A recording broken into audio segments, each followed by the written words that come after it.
চোখের ফলকে তোমার অজান্তেই ঈমান চলে যাবে, মুমিন খবর নাই। মুমিন মুসলমান ঈমানের কদর যারা বুঝেছেন সব কিছু হারায়াও ঈমানের হেফাজত করছে। নবীজির একজন সাহাবী খাব্বাব রাদিয়াল্লাহু তাআলা আনহু দাওয়াতে তাবলীগের মেহনত যারা করেন ফাজাইলে আমলেও এই নামটা উল্লেখ আছে। খাব্বাব রাদিয়াল্লাহু তাআলা আনহু এইভাবে এক মজলিসের মধ্যে বসা ছিলেন খলিফাতুল মুসলিমিন ওমরের সামনে। ওমর রাদিয়াল্লাহু তাআলা আনহু বলেন, এখন তো মুসলমানদের শান্তির যুগ, কিন্তু ইসলাম গ্রহণ করতে গিয়া অনেকেই অনেক কষ্ট স্বীকার করেছেন। হযরত উমর বলেন, আমার মনে হয় ইসলাম গ্রহণ করতে গিয়ে হযরত বেলাল যেই পরিমাণ নির্যাতন ভোগ করেছেন এই পরিমাণ নির্যাতন আর কেউ হয়তো ভোগ করে নাই। এমনি মজলিস থেকে দাঁড়াইছেন খাব্বাব রাদিয়াল্লাহু তাআলা আনহু, ইয়া আমিরাল মুমিনিন, আপনি শুধু বেলালের নামটা বললেন, আমার নামটা দিয়ে বললেন না।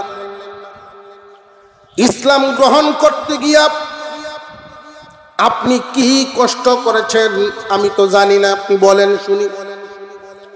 যে আমার মুখে বলতে হবে না, ওই সময়ের নির্যাতনের দাগ আজও আছে আমার গায়ে, একটু কোমরটা দেখে নেন। খাব্বাব রাদিয়াল্লাহু তাআলা আনহু উনার কোমরের কাপড় সরায়া উপরের দিকে উঠায় নিলেন জামাটা। হযরত উমরের মতো এত শক্ত হৃদয়ের মানুষ উনিও চোখে হাত দিয়া বলেন, ও খাব্বাব, কাপড় নামাও, এমন আশ্চর্য কোমর আমার জীবনে দেখছি না। রে খাব্বাব, তোমার কোমরে গোশত নাই, পিঠের মধ্যে এত বড় বড় গর্ত কিসের? খাব্বাব রাদিয়াল্লাহু তাআলা আনহু বলেন, আমি যখন কালিমা গ্রহণ করেছিলাম তখন আমি একজন কাফিরের গোলাম ছিলাম। আমার মনে ঈমান আনার অপরাধে কেন মুহাম্মাদের হাত ধরে ঈমান আনলাম? আমার হাত পায়ে বেঁধে জ্বলন্ত আংরার উপর শোয়ায়া রাখছে। আমার পিঠের গোশত গলে গলে চর্বি গলে নিচের আগুন নিভে যেত, আবার তার আগুন ধরায় বুকের উপর বাড়ি পাথর দ্বারা চাপ দিয়ে রাখছে যেন নড়াচড়া করতে না পারি। আমার কানে কানে তারা বলতো, খাব্বাব, এইভাবেই তোর মরণ হবে, আর না হয় আমাদের ধর্মে ফিরে আয়। আমি এদেরকে বলতাম, তোমরা যদি আমাকে আগুনে পোড়াইতে পোড়াইতে দুনিয়ার জমিন থেকে বিদায় করে দাও, আবারও আল্লাহ আমাকে দুনিয়াতে পাঠান, 1000 বার আগুনে জ্বলতে রাজি আছি, তবু ইসলাম ছাড়তে পারবো না।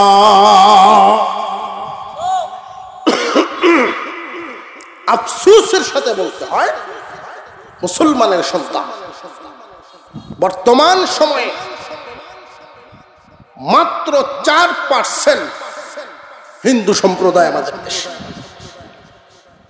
এরকম কোন নজির নেই যে মুসলমানরা দলবদ্ধভাবে হিন্দুদের উপর আক্রমণ করে, এমন নজির আমার দেশে নেই।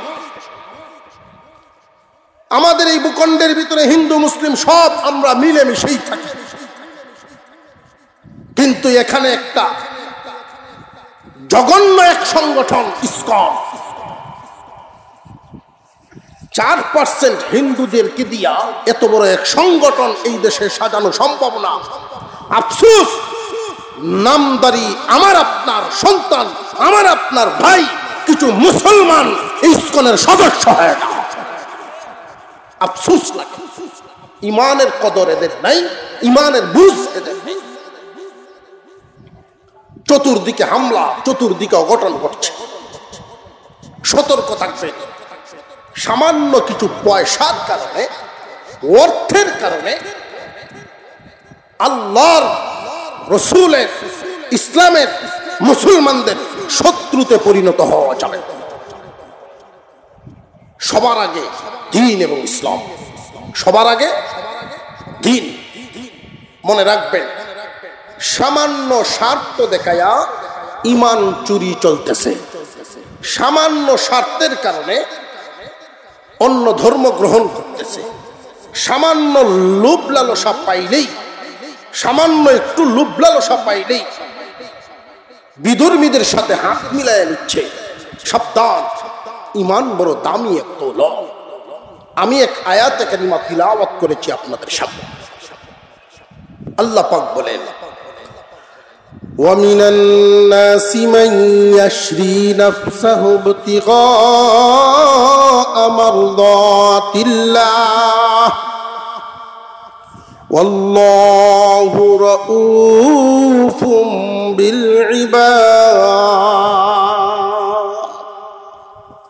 মানুষের মধ্যে এমন কিছু মানুষ আছে, মানুষের মধ্যে এমন কিছু মানুষ আছে যারা আল্লাহ এবং রসুলকে খুশি করার জন্য সব বিলায় দিতে পারে। একদিকে আল্লাহ এবং রসুলের সন্তুষ্টি, আর একদিকে তার সব। তার সব বলতে বাড়ি ঘর, আত্মীয় স্বজন, স্ত্রী সন্তান, সমস্ত কিছু একদিকে, আল্লাহ এবং রসুলের সন্তুষ্টি একদিকে। মানুষের মধ্যে এমন কিছু মানুষ আছে আল্লাহর সন্তুষ্টির জন্য সব করতে পারে। সব মানুষ না, কিছু মানুষ। মানুষের মধ্যে এমন কিছু মানুষ আছে। কথাটা কার? কোরআনের আয়াত। আল্লাহ বলেন, মানুষের মধ্যে এমন কিছু মানুষ আছে আল্লাহর সন্তুষ্টির জন্য সব করতে পারে, সব বিলায় দিতে পারে আল্লাহর সন্তুষ্টিটা। সবাই পারবো না কিছু মানুষ? যারা পারে এদের জন্য আল্লাহর একটা সুসংবাদ আছে। ও দোস্ত, নবী আমার জানায়া দেন, যাদের মধ্যে এই গুণটা, যাদের অন্তর এমন হয়ে যায় যে আল্লাহর জন্য সব করতে পারে, আল্লাহ এদের জন্য দরদি হয়ে যায়।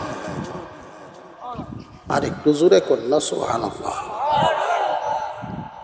সুবহানাল্লাহ কইলেও বুঝি কষ্ট লাগে। কইলে কি লস না লাভ? সুবহানাল্লাহ শব্দের অর্থ আল্লাহ পবিত্র। আল্লাহ, কোন বান্দা যদি আল্লাহকে খুশি করার জন্য বলেন সুবহানাল্লাহ,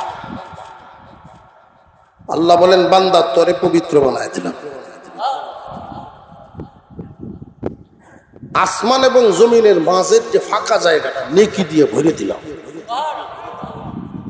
জান্নাতে একটা গাছ লাগায় দিলাম।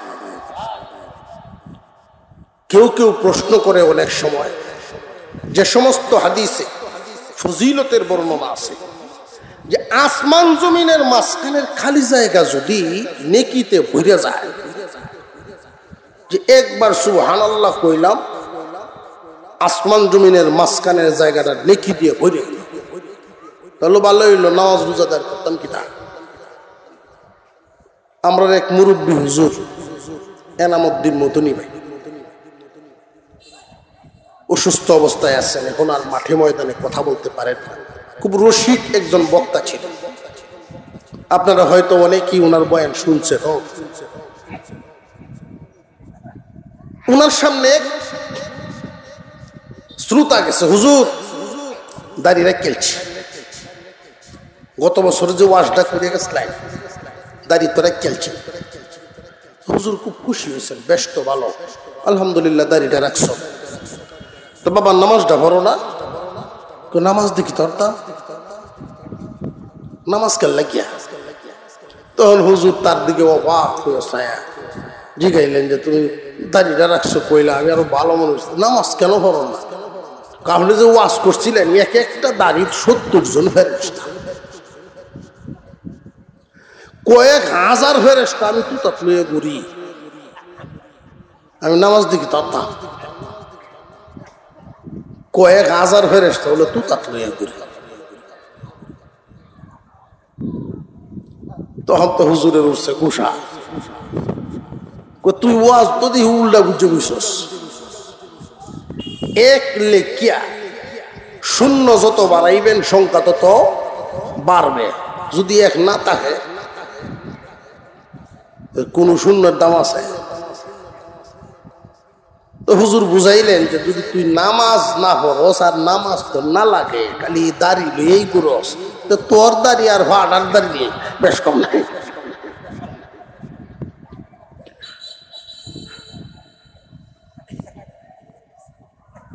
মানুষের মধ্যে এমন কিছু মানুষ আছে আল্লাহর সন্তুষ্টির জন্য সব করতে পারে, তো এই গুণটা সবার মধ্যে না। হুজুর আকরাম সাল্লাল্লাহু আলাইহি ওয়াসাল্লাম হিজরত করে যখন মক্কা থেকে মদিনায় গেলেন, সব সাহাবীরা তো আর একসাথে হিজরত করেন নাই, প্রমাণ নয়। নবীজির একজন সাহাবী, মক্কার মানুষ, মদিনার মানুষ ওনাকে সেই নামেই ডাকতো। এই সাহাবীর নাম ছিল আবু সালমা। আবু সালমা হিসেবে উনি পরিচিত। বাচ্চার নামে মা বাপরে ডাকা, এই রুসম, এই নিয়ম আমরারও আছে না নাই? আমরা সমাজ আছে না? বিয়ার আগে ডাকে একভাবে, বিয়ার পরেই ডাকে, সন্তানাদি হয়ে গেলে বাচ্চার নাম লই এই ডাকে, অমুহের বাপ অমুহের মা ডাকে না? আমি লজিং থাকতাম যে বাড়ি, এখানে এক যুবক ভাই আমরা খুব আদর করত, খুব রসিক মানুষ আছে, স্বামী স্ত্রীতে খুব মিল ছিল। তো একদিন বলতেছে খুব বিপদ আছি হুজুর, বেটা দহর বিপদ আছে। কি বিপদ? ওনার সন্তান হইল ৬০ জন, 2 ছেলে 2 মেয়ে। তা আমাদের সমাজের নিয়ম হইল বড় বাচ্চার নাম লই এই তো সাধারণত ডাকে মাইছে। একটার নাম জবা, জবার বাপ জবার বাপ, জবার মা জবার মা, এভাবে ডাকে মাইছে। বিবি সাহেবের আপত্তি হইল, আমার বাকি 3টা যে আছে এটি কি ভুল করলো, এটি কি অপরাধ করলো, এর নাম বুঝে লয় না। তো বেটি আর কেউ সাথে তোর কুষাটা দেখাইতে পারছে না, জামাইয়ের সাথেই দেখাইছে। হ্যাঁ, তুমি খালি আমার একলার নাম কই এটা হোক, আমার অন্য আবুদুবু কষ্ট হয় নাই? তা এরা কি অন্য হক পাইছে? আমার সন্তানিত্ব তখন ভরছে না, ওটা বিহিত। তো সাইরোটার নাম মুখস্থ হচ্ছে, কোরআনের আয়াতের মতো মুখস্থ করিয়া জবা, কুসুম, রুকন, দুলাল মুখস্থ হচ্ছে। এখন এই সাইরোটার নাম একসাথে কুয়া পরে ডাকতে, জবা, কুসুম, রুকন, দুলালের মা এমনি ডাকতে, জবা, কুসুম, রুকন, দুলালের মা। তো বেটিও খুশি, হ্যাঁ এই ওহন হয়েছে। এটা কি সবার দ্বারা সম্ভব? বাচ্চার নাম ধরে ডাক দেওয়া আমাদের সমাজে এখনো আছে, রসুলের যুগে ছিল। আবু সালমা আর উম্মে সালমা দুজন রসুলের দরবারে হাজির হয়ে তারা কালিমা গ্রহণ করে মুসলমান হয়ে গেছে। কিন্তু তারা যে মুসলমান হয়েছে গোষ্ঠীর লোকেরা খুশি না। আবু সালমার শ্বশুর বাড়িও পাশেই, সেই গোষ্ঠীও খুশি না। উল্টা উভয় গোষ্ঠী খুব বিরোধী। আবু সালমা আর উম্মে সালমা খুব সুখ শান্তি আরাম আয়েশে দিন কাটায়। স্বামী স্ত্রীর মিল মোহাব্বত সব পরিবারে সমান না। তাদের যেই মিল মোহাব্বত ছিল সারা মক্কায় মানুষের মুখে আলোচিত। এত মিল মোহাব্বত, এত সুন্দর জুড়ি আর দেখা যায় না। একসাথেই খাওয়া, একসাথে ঘুমানো, কোনো দিকে গেলেও একসাথে যায়, সুখ শান্তিতে দিন কাটাইতেছে স্বামী স্ত্রী একসাথে, এতটাই মোহাব্বত। একদিন রাতের বেলায় বিবি জিজ্ঞাসা করেন স্বামী, হে, আপনি যদি আমার আগে মারা যান, আমি কথা দিলাম দ্বিতীয় কোনো বিয়ে আমি করব না। আপনি কথা দেন, আমার হাত ধরে আমার সামনে আপনি কথা দেন, আমি যদি আপনার আগে মরি, আপনি কি কোনো বিয়ে করবেননি? মরলেও আর কোন বিয়ে আপনি করুন না। যে আবু সালমা আর উম্মে সালমা আলোচনাটা যে হইতেছে যে আমি যদি আপনার আগে মারা যাই, দুইজনের মধ্যে আমি যদি আপনার আগে মরি, আপনি বিয়ে করবেন না, আপনি কথা দেন। আর আমি কথা দিয়ে দিলাম, আপনি মারা গেলে আমি বিয়ে করব। আবু সালমা বলেন, তুমি মহিলা, আমি পুরুষ। একজন মহিলা চাইলেই তার সকল চাহিদা পূরণ করা নিজের পক্ষে সম্ভব না। আমি পুরুষ মানুষ, যেখানে ইচ্ছা সেখানে যাইতে পারি, যেই কাজ ইচ্ছা সেটাই করতে পারি। আমি তোমার হাত ধরে কথা দিলাম, তুমি যদি আমার আগে মারা যাও, আমি দ্বিতীয় কোনো সংসার করব না। তবে তোমার ক্ষেত্রে আমি অনুমতি দিয়ে রাখলাম, আমি আবু সালমা যদি আগেই দুনিয়া থেকে বিদায় হয়ে যাই, আর আমার চাইতে উত্তম কোনো মানুষ যদি পাও, আমার চাইতে উত্তম পাইলে তুমি স্বামী হিসাবে গ্রহণ করে নিও। একটা লাউ গাছে আগে লাউ ধরতো 7, 8, 10টা হয়তো, এখন 100 ধরা নিয়ে যায়। তো আগেই 7, 8টার মধ্যে যেই পরিমাণ খোরাকি ছিল, এখন 100-র মধ্যে এই পরিমাণ খোরাকি নাই। বরং এমন পলিসি আমাদেরকে জালের মতো ঘিরে ফেলছে, এই মেডিসিনের দ্বারা উৎপাদিত ফসল আমরা খাবো, গোপনে আরেক ধরনের রোগ দেহে জন্ম নিবে। সেই রোগের জন্য আবার এই কোম্পানির এই লিয়াজু করা আরেক কোম্পানি ওষুধ বের করে রাখছে।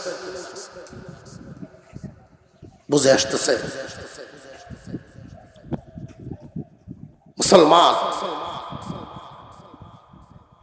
তো উনি চিন্তা করলেন, এই পাখি তাড়ানোর জন্য এই পাথরগুলো কাজে লাগবে। ক্ষেতের কোনাত রাখছে, তো প্রত্যেক দিন সকালে আইয়ে পাখি আইলে সর্বশেষ যে পাথরটা, সন্ধ্যার আগ মুহূর্তে এক লোক হাওর কোনাকুনি, ক্ষেতের কোনাকুনি খুব সুডে একটা যাইতেছে। আগে মানুষ হাঁটতো বেশি, টমটম অটো এটা তো আসি না, এই গাড়ি আসি, 8টে বাজার গরম লাগতো, বহু জায়গা দূর দূরান্তে যাও। তো ক্ষেত কোনাকুনিও মানুষ হাঁটতো, কয়েকদিন আড়ার কারণে হতো এক লোক 8টা যায়, ভদ্রলোক তো পাখি দেখে যখন সর্বশেষ পাথরটা মারে, এই পাথর গিয়ে ভদ্রলোকের উপরে পড়ছে। তো উনি পাথরের দ্বারা যে আঘাতটা পাইছে, ইস করে উঠছেন ঠিক, কিন্তু যেই পাথরটা দেখছে উনি ইস বুঝলে গেছে, পাথরটা আতলেছে। আশ্চর্য, এই হাওর অঞ্চলে এই দামি পাথর কোত্থেকে আসলো? কারণ উনি জৌহ, উনি পাথর চিনে।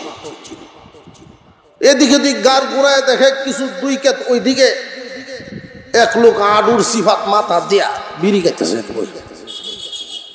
তো বুঝছে এ ওই বলে হইতেছে, গেছে পাথর লই। এই মিয়া, এই পাথর তুমি মারছ? বেটা বিড়ি তুই বুঝছে ভাই, আমনের উপরে পড়ছে কেমন হয়, আরে মাফ করে দেওয়া, মাপ পরে এই পাথর তুমি ভাইছো গো এডিয়া, এই বাক্সটা বড়া আছে। কিতা কয় বাক্সটা বড়া আছে? হ্যাঁ, 5 দিন ধরে খালি হকি দিয়ে যাইতেছি। রে, সারা জিন্দিগি ভর যদি গমের চাষ করো, একটা পাথরের দাম হবে না। যে দামটা শুধু শোনার পরে, এই লোক তো আর ক্ষেতের কোন খাড়া নাই, ভাই ভাই মাটি তুলেছে, কি সব নষ্ট করছে।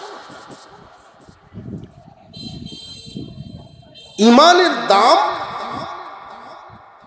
যে বুঝে বাড়ি ঘর আত্মীয় স্বজন সব হারাইছে, এমনকি ইমানের হেফাজত করতে গিয়ে জীবন দিয়ে দিছে, ইমান দেয় নাই। চতুর্দিক থেকে আমাদের উপরে ইমান চুরি যেইভাবে শুরু হয়েছে, ইমানের উপরে হামলা যেমন শুরু হয়েছে। হুজুর আকরাম সাল্লাল্লাহু আলাইহি ওয়াসাল্লাম হাদিস শরীফে বর্ণনা করেছেন, এমন একটা জামানা আসবে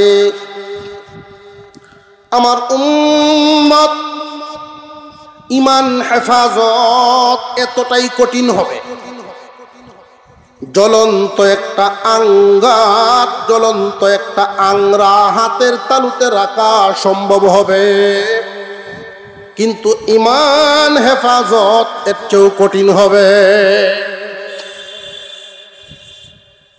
এই যে চুক্তিটা, এটা মহব্বত কম তাকায় না মহব্বত বেশি তাকায়? মহিলারা মরলেও যে আরেক বিয়া করবে এই অনুমতি দিত না। দিব আস্তে আস্তে কয়, বড় আস্তে আস্তে কয়। বেডির ক্যান্সার হয়েছে, বেডির ক্যান্সার হয়েছে, তো ডাক্তাররা ফিরাই দিয়েছে হাসপাতাল থেকে যে বাড়িতে নিয়ে যান, যা খাওয়ানির খাওয়ায় বেশি দিন টিকতো না। তো বেডিও জানে বেশি দিন টিকতো না, তো জামাইও কাজ কাম কিছু কমায়া সহির কুনাতেই সময় কাটায়, বই থাকে।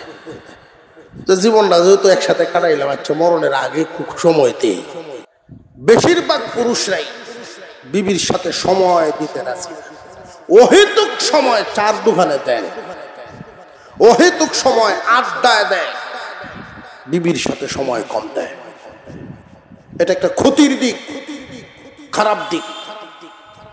বিবির সাথে সময় দিবেন, কথা বলবেন, আলাপ আলোচনা করবেন, নফল নামাজের সওয়াব পাবেন। এটা বুঝেই না, বরং বিবি যদি ফোন দে খবর লয়, আরো সাধ্য আনব আড্ডা দিতেছে, কেউ কই আসো বা কেল্লাইন ফোন দিছ সেটা কইলা, ঠিক না বে? ঠিক। আর অন্য কেউ যদি দেয়, অন্য কেউটার আমি কইলাম না, অন্য কেউ যদি ফোন দেয় দেখবেন কি রসের আলাপ, কি রস, তার মুখটা গুলগুল হয়ে কথা বাইরে চাপাও করে।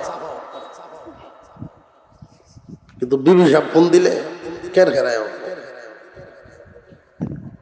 ভাই। চৈত মাসও যদি কেউ কয় যে ফ্যানটা চাইল না, আমার লেফট লামায় দেব, পুরো গরমে গামতাছে মানুষ, এই সময় যদি কয় লেফটটা উড়াইয়া দেও, সুস্থ না অসুস্থ? শীতকালে যদি কয় ফ্যান চাল, সুস্থ না রুগী? জেনে রাখবেন, বিবির হুন যদি তিতা লাগে আর অন্যটা মিডে লাগে, বুঝবেন অন্তরে রোগ ঢুকে গেছে।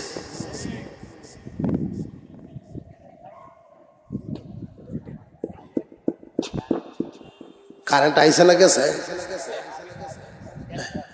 মাশাআল্লাহ, বলি আলহামদুলিল্লাহ।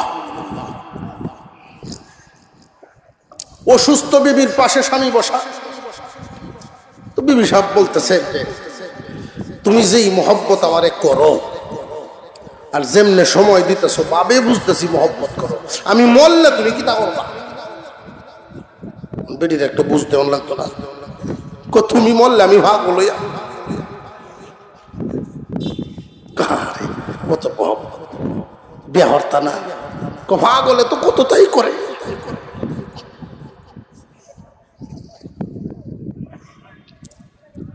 এখন বেটি বুঝছে না যে রে কামড়া তো বানাই ফেলবো।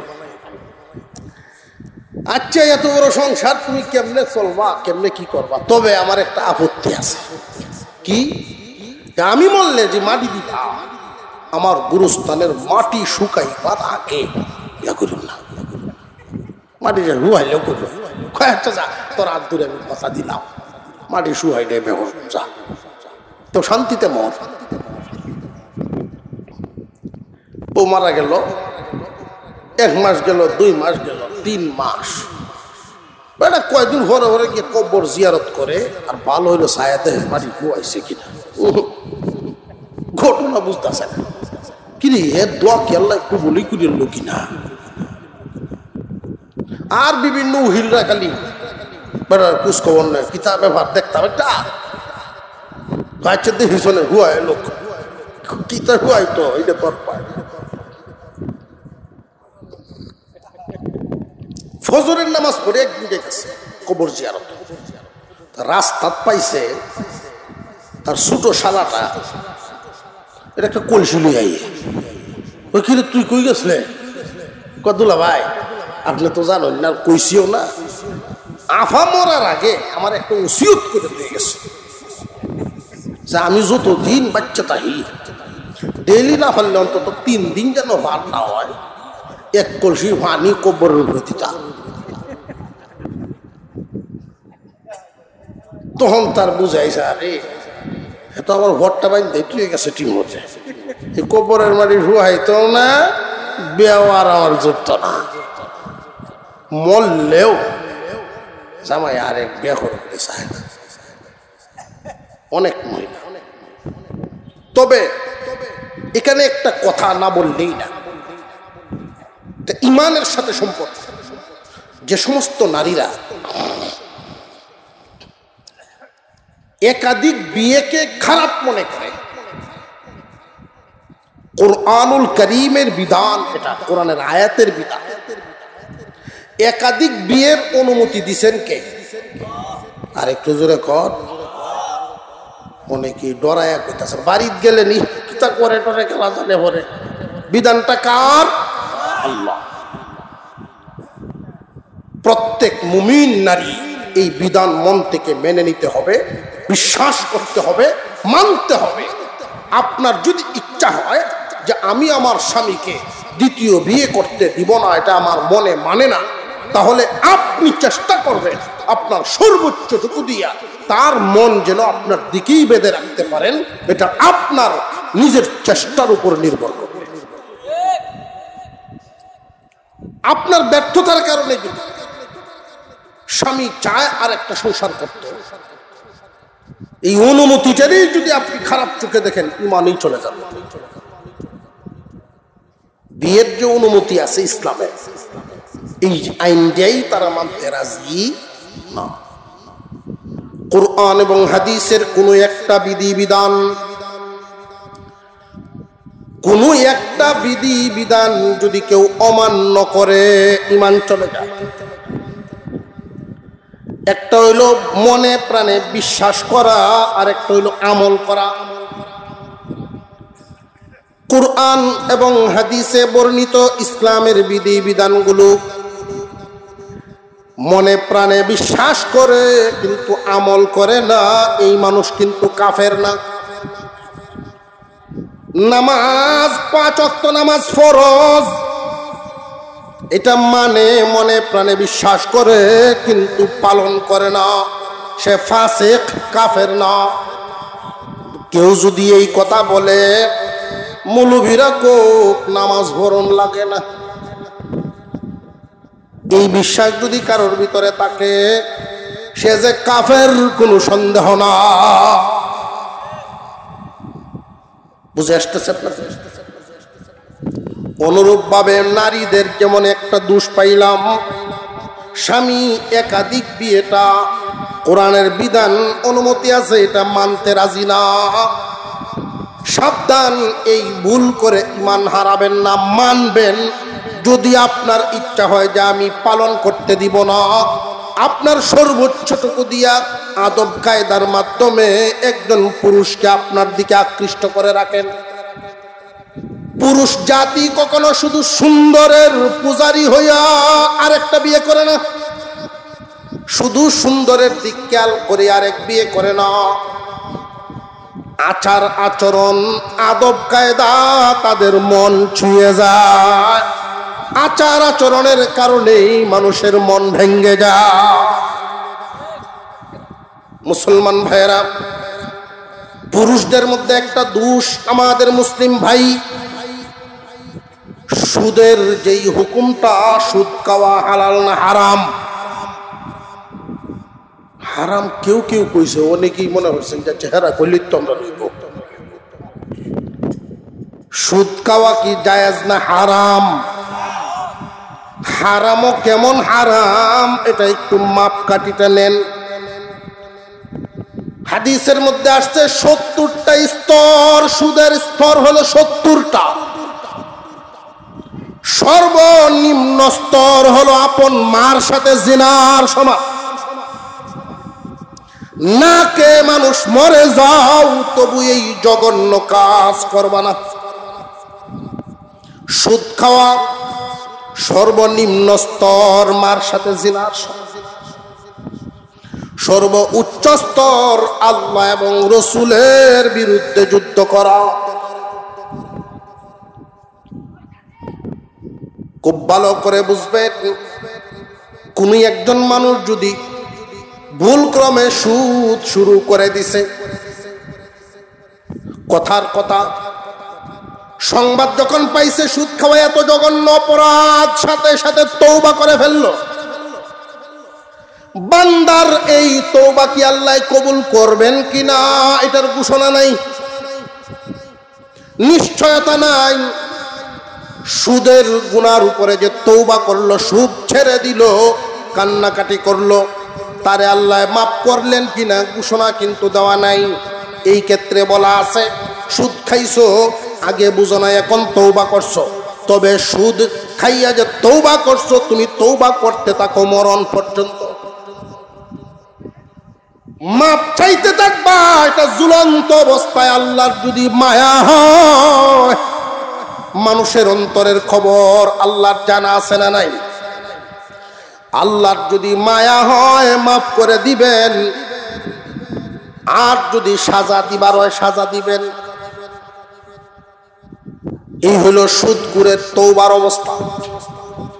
কিন্তু যদি সুদ খাইতেছে, ওয়াজও শুনে সুদও খায়, ওয়াজও শুনে সুদও খায়, এর অন্তরের হালত কি আগেরটার মতো না অনেক শক্ত? কুরআনুল কারীমে সুদখোরের সাজাটা যেই দিন আমি পড়ি মিলে না হিসাব। কাফিরদের যেই সাজা, সুদখোরের সেই সাজা। কাফেররা তো চিরদিন জাহান্নামে থাকবে, মুমিন চিরদিন তো জাহান্নামে থাকার কথা না। তাহলে এই জায়গায় কাফিরদের সমান সাজা ঘোষণা কেন? পরে আমার বুঝে আসছে, আল্লাহ এবং রসুলের বিরুদ্ধে যুদ্ধ করে যারা, এরা কি মুমিন থাকে না কাফের?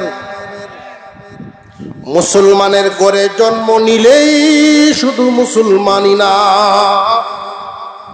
সুদের আয়াত শুনো, সুদের ওয়াজ শুনো, এর পরেও সুদেই খায়। কোন মুসলমান এমনও পাওয়া যায় সে যে সুদ খায় কাজটা তার সঠিক, এই ব্যাপারে দলিল পর্যন্ত কারো ঘরায় তর্কে জড়ায়া যায়। এই যে তর্কে জড়ায়া যায়, সুদ হারাম নিকৃষ্ট কাজ, এটা মানতে রাজি না। যুক্তি পেশ করে ব্যবসায়ীরা 100 টাকা খাটাইয়া যদি 20 টাকা লাভ করতে পারে, আমিও তো মাঠে ময়দানে টাকা খাটাইয়াই লাভ করি, এটা এর যুক্তি। জানিয়া রাখবেন, সুদের জঘন্যতম অবস্থাটা একটু অনুমান করেন। কোন একজন মানুষ এমন এক পরিস্থিতির শিকার হয়েছেন, কোন একটা দ্বীপের মধ্যে যেখানে জনমানব নাই, না খাইতে না খাইতে ক্ষুধার যন্ত্রণায় এমন এক পরিস্থিতির সম্মুখীন হলো, না খাইলেই মারা যাবে, না খাইলেই মারা যাবে, এমন হালতে তারে খাওয়ায়া বাঁচাইতে হবে। এই মুহূর্তে যদি তার সামনে 2 ধরনের মাল খাদ্য আছে, 2 ধরনের, একটা হলো শুকরের গোশত বা কুকুর বা শুকুরের গোশত তার সামনে আছে, আরেকদিকে সুদের মাল সামনে আছে। সুদের টাকা দেয়া বিরিয়ানি আনা হয়েছে বা কাচ্চি বিরিয়ানি, যেটাই হোক, শুকুর কুকুরের গোশত, আরেকদিকে সুদের টাকা দিয়া কাচ্চি বিরিয়ানি। এই মানুষটার জান বাঁচানোর জন্য কোনটা খাওয়া, দুটোটাই তো হারাম। এই মানুষটার জন্য জান বাঁচাইতে গিয়ে শুকর কুকুর খাওয়া অনুমতি দেওয়া, তবু সুদ খাওয়া যাবে না। কতটুকু জঘন্য বুঝে আসছে আপনাদের? অনেক পুরুষ এই আইনটা মানতে কষ্ট হয়। যাদের কষ্ট হয় এদেরকে ইমান থাকে না বিদায়। নারীদের একটা বললাম, পুরুষদের একটা বললাম, এই দুইটা জিনিস আমরা দেখতেছি সমাজে। পুরুষরা সুদ হারাম মেনে নিতে অনেকেই রাজি না, খুব কষ্ট হয় এদের। নারীরা স্বামী একাধিক বিয়ে করবে, মাসনা সুলাসা ওয়া রুবা, এটা মেনে নিতে কষ্ট।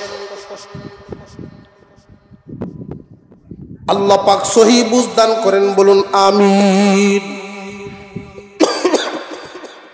আমরা কোথায় ছিলাম মনে আছে? বাড়ি তুলে যেতে পারবেন ওয়াজ। বিবি সাহেব যদি জিগায় কি তা আনছো, হলো ডাইলের বড়া দেবেন কুচি বাড়ি ওয়াজ তো লয়ে যাওয়া যায়। স্বামী স্ত্রীর ভিতরে মিল মহব্বতটা এমন থাকা চাই, কোন স্ত্রী যদি স্বামীকে এক লোকমা খানা মুখে তুলে দেয়, স্বামীও স্ত্রীর মুখে খানা উঠায় দেয় একজন আরেকজন, এই পরিমাণ লোকমা পরিমাণ স্বর্ণ সদকা করার সব পাওয়া যায়। বেশিরভাগই মুরব্বী আমি দেখতেছি বিয়ার দিন কিতা ওই দিন মনে আসেনি, মনে রাখছে ময় মুরব্বীরা মিলিয়া এক তালো খাওয়াইছে মনে আছে। যদিও এই দিন শর্মায় দিছি হেমনে হুজুর ফিরিয়া কার মুহ দিতেছে। এটার অর্থ কি জানেন? এর অর্থ হলো আমাদের মুরব্বীরা এটা শিখাইয়া দিচ্ছেন, এই যে তোমরা একজন আরেকজন রে মুখে তুলে খাওয়ানো শিখাইয়া দিলাম, সারা জীবন এভাবে মুখে তুলে খাওয়াই হবো। দিন যে খাওয়াইছেন আর এক দিন দিচ্ছেন, কথা বুঝে আসছে? আর নাই। মুসলমান ইমানদার ভাইয়েরা আমার, আবু সালমা আর উম্মে সালমা নবীজির হাত ধরে ইমান এনেছেন। গোষ্ঠীর মানুষগুলো খুশি না বেজার? এর ভিতরেই আল্লাহর পয়গম্বর হিজরত করে চলে গেলেন মদিনায়। স্বামী স্ত্রী দুজন রাতের বেলায় ঘুমান আর দুইজনে আলোচনা করেন, বিবিরে যেই শহরে রাসূল নাই ওই শহরে আমরাও থাকবো না। আল্লাহর পয়গম্বরের চেহারা মুবারক না দেখলে আমাদের ভালো লাগে না, সাহাবীরা শান্তি পাইতেন না। যেই শহরে নবীজি নাই ওই শহরে আমরাও থাকবো না, আমরাও হিজরত করে চলে যাব মদিনায়। উম্মে সালমা মহিলা মানুষ, নরম মন, ওনার বাবার বাড়িতে গিয়ে ওনার মার কাছে বলে দিছেন, মাগো মনে হয় আমরা হিজরত করে চলে যাব। এই খবর ছড়ায় গেছে। উভয় গোষ্ঠীর মধ্যে মুরব্বীরা সিদ্ধান্ত নিল এদের হিজরত ফিরাইতে হবে, ওরা যেন হিজরত করতে না পারে। ইসলাম গ্রহণ করেছে এটাই আমরা মানি নাই, আমাদের উপর দিয়া গিয়া ইসলাম গ্রহণ করে ফেলছে। মুহাম্মদ মদিনায় চলে গেল, এখন ওরাও চলে যাবে, এটা ফিরাতে হবে। কেমনে ফিরাই বাপ? শ্বশুর গোষ্ঠীর লোকেরা আবু সালমার সামনে আইসা বলে, আবু সালমা তোমার কাছে আমরা মেয়ে বিবাহ দিয়েছি, আমাদের বংশের মেয়ে, আমাদের ইজ্জত, তুমি যদি হিজরত করবার হয় হিজরত তুমি একা করবা, আমাদের বংশের মেয়ে নিয়া দেশে দেশে ঘুরতে দিব না। আমাদের মেয়েকে আমরা নিয়ে গেলাম, মেয়েটারে নিয়ে আটক দিল। স্বামী স্ত্রীর মিল মোহব্বত কি কম না অনেক বেশি? কেমন মোহব্বত এদের ভিতরে! সারা মক্কায় আলোচনায় আলোচনায় আছে, এদের মতো জুরি আর নাই। এত মোহব্বত, একজন আর একজনের ছাড়া থাকতে পারে না, চলতে পারে না, খাইতে পারে না, ঘুমাইতে পারে না। এর মধ্যে গোষ্ঠীর মানুষগুলো এসে শ্বশুর বাড়িতে নিয়ে গেল তার বিবিকে। নিজের গোষ্ঠীর পরা সন্তানটারে নিয়ে গেছে, হিজরত যদি করবার হয় তুই একা যা, আমরার বংশের মানুষ, এই রক্তের উপরে আমাদের অধিকার আছে, সন্তান নিয়ে যাইতে দিব না। বিবিও হারাইলেন, সন্তানও গোষ্ঠীর মানুষেরা রেখে দিলেন। আবার আইন করেছেন কেউ তার সম্পদ কিনে রাখবা না, সম্পদ বিক্রি করতে পারবা না। উঁচা একটা টিলার উপর দাঁড়াইয়া তিনি বলেন, রে আমার গোষ্ঠীর লোকেরা, শ্বশুর গোষ্ঠীর লোকেরা, শোনো, সম্পদ আটক দিলাম, বিবিকেও নিয়ে গেলাম, সন্তান নিয়ে গেলাম, কঠিন পরীক্ষার সম্মুখীন হয়ে গেলাম। আল্লাহর মহব্বত আমার অন্তরে বেশি নাকি স্ত্রী সন্তান মালামালের মহব্বত বেশি? এমন এক কঠিন পরীক্ষার সম্মুখীন হয়ে গেলাম। আমি প্রমাণ করে দিব, বিবি সন্তানকে মহব্বত করি ঠিক আছে, তবে আল্লাহ এবং রসুলের চাইতে মহব্বত কাউকেই বেশি করি না। সব কিছু ফেলে দিয়া মদিনার উদ্দেশ্যে রওনা দিয়ে দিলেন। 6 দিন সময়ে মদিনায় পৌঁছলেন। যেই মাত্র মদিনার গেইটে গিয়ে দাঁড়াইলেন, আল্লাহর পয়গম্বরের কাছে জিবরাইল আমিন এই আয়াত নিয়ে নাজিল হয়ে গেলেন। আল্লাহ পাক এই আয়াত পাঠায় দিলেন, দোস্ত, মানুষের মধ্যে এমন কিছু মানুষ আছে যারা আল্লাহর সন্তুষ্টির জন্য সব বিলায় দিবার পারে, তবু আল্লাহ এবং রসুলকেই খুশি করে।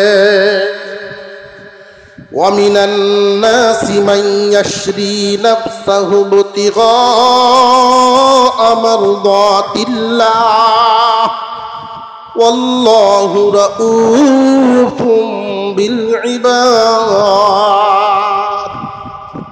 ও দোস্ত আমার, মানুষের মধ্যে এমন কিছু মানুষ আল্লাহর খুশির জন্য সব কুরবানি দিতে পারে। আপনি এদেরকে জানায়া দেন, মহান আল্লাহ তাদের প্রতি দরদি হয়ে যায়।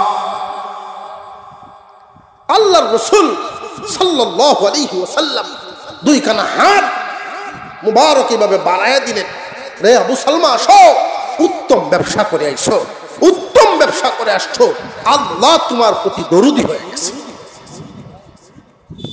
মদিনায় থাকতেছেন,